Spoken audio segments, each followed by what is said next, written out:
Hi, thank you very much for being here. In this tutorial, I'm gonna teach you how to add the DNS names on your Namecheap domain. Actually, this is necessary when you select another company for your hosting, and domain will be the on another company, so you have to put DNS information of your hosting company into your Namecheap account. Let's come to the computer screen and see what I mean. Here is the dashboard of my Namecheap, and here is the domain that is in Namecheap, and I have a hosting account to another company. So I'm going to click here, manage.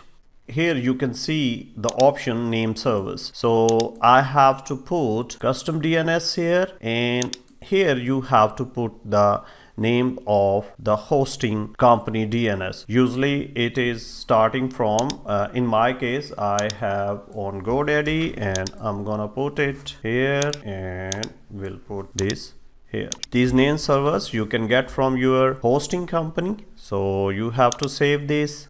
The job done. You can see this is a way how to add a domain name server in Namecheap. Thank you very much for watching this tutorial. Keep watching the next one.